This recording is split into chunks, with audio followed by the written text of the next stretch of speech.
former GM of the New York Jets, former VP of football operations for the Dolphins, Mike Tannenbaum. How's your Tuesday going, Mike T? Doing great. Yeah, trade deadline is a week from today. It's amazing what's going on, right? It is. It absolutely is. But I think more specifically, it feels like all of these contenders are angling for wide receiver. What does that tell you as a former GM who knows the reason why these guys make these deals? And also just as a person that's been analyzing what's been going on in the NFL, what does that tell you about the wide receiver position? You know, there's clearly been, an uptake in the value for players that can score points. I still think it starts up front. We saw that last night. The Giants played reasonably well, and, Andrew Thomas, that eventually caught up with them despite having Malik Neighbors. But I think if you're Baltimore, you're looking at, hey, we just lost to Cleveland. We got to keep up with Pittsburgh, and Rashad Bateman's been inconsistent. We hit on Zay Flowers, and Deontay Johnson to flip picks was a very reasonable deal for them to do. So I'm curious because we also just learned this morning about the realization that Stephon Diggs will be out for the season for the Houston Texans. Now, they have a wealth of young receivers, but losing Diggs obviously hurts, right? Nico Collins should be coming back soon. You still got Tank Dell. Got a couple of them in the holster as well there as well. I think Mechie's still with the Texans. Do you think that the Diggs news did anything to expedite the Ravens pulling the trigger on getting Deontay Johnson? If you're the Panthers, are you angling the fact that Diggs is out at them? Yeah, a little bit. Definitely a sense of urgency. Maybe it gave Carolina a little bit more leverage. But, again, they didn't get a ton for Deontay Johnson. And I just tweeted this, Theo, he's going to be a free agent at the end of the year. So I think part of the reason there wasn't a ton of value for him was, he's only going to be there for 8-9 games. Yeah. So, and if you're the Ravens, that's more beneficial to you than a team that isn't in contention, especially like the Panthers. But that got me and C-Cat talking, Mike T. Like, the Panthers are obviously selling. They've been sellers every single year for the past 3 or 4. The Patriots proved themselves to be sellers as they got off of Uche, and I believe there's probably a couple more people that might be made available. Who else right now in the league do you think might, flip the switch and turn into a seller before next weekend's deadline? Yeah, a big one for me would be Cleveland. Would they ever do anything with Myles Garrett? They have such a big rebuild, guys. And, at some point, would you consider 3 first-round picks for, arguably the best non-quarterback in the league? I mean, he's a great player. You hate to trade him, but until they get the quarterback position figured out, it's going to be hard for them to have sustained success. I think they got it figured out. They got Jabbo. You ain't see him? 300 yards, 3 touchdowns? Yeah, I was actually going to piggyback off of that. What did you make of Cleveland over the weekend, specifically Jameis Winston? What is Jameis Winston's reputation within the NFL circles when it comes to being a viable quarterback in the league today? Yeah, I think it's really fascinating, guys. Like, I think you look at Jacoby Brissett coming in and beating the Jets. You can look at the decision today of Joe Flacco replacing Anthony Richardson. Jameis Winston is a guy that's immensely talented, has a rocket for an arm. He has been inconsistent in his career, but he's playing faster than Deshaun Watson did, and that offense looked way better than it has the whole year with him.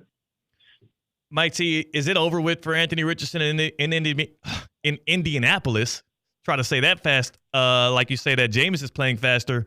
But then also, not only is it over with for Anthony Richardson with the Colts, are you curious that they did this before he would have had to face the Vikings on Sunday Night Football? Because it feels like they might be protecting him from himself as well.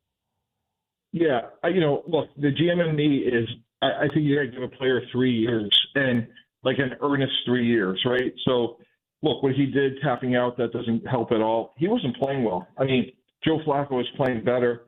But look, if I'm in that building, I'm saying to Anthony Richardson, this is not a death sentence. Like, you got to keep working at your craft. You got to get better. We've seen Sam Darnold, Geno Smith, Baker Mayfield thrive in second and third chances. And, you have so much ability. I did their game against Green Bay. I mean, guys, he can make throws that literally nobody on the planet can make. And then he struggles with the check down. So, like, the good news is you do the hard things really well. The bad news is, like, get better at the layups. Yeah. And that's all about work ethic and passion. And I would really challenge him to say, like, hey, like, this is a bump in the road. This is not the end of your career.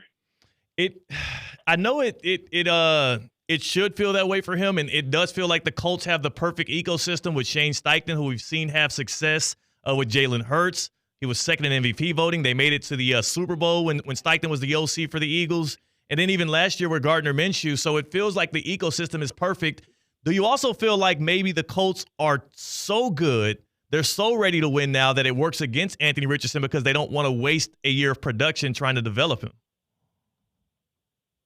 I don't know about that. I mean, like you want to be on a good team. You want to be surrounded by a good offensive line. I mean, we've seen the opposite, right? Where, look, not sure Zach Wilson was going to be a good player anyway, guys, but like he didn't have a lot to work with on those Jet teams. So I do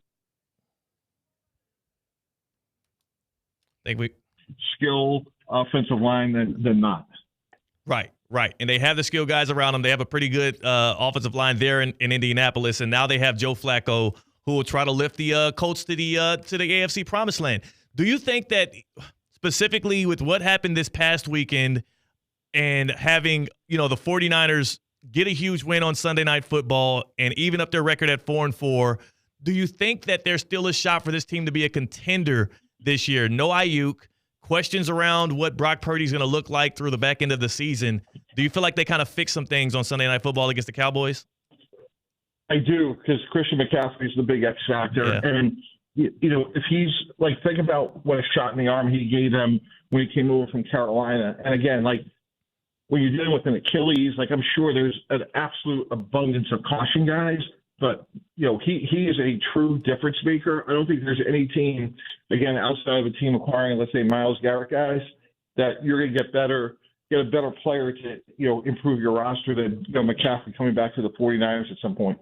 Mike, it feels like this Jets team in the AFC is the gift that keeps on giving in terms of talking heads like me, Theo, and you on TV. But I was in New York over the weekend, and I turned on Sports Talk Radio, as I always do.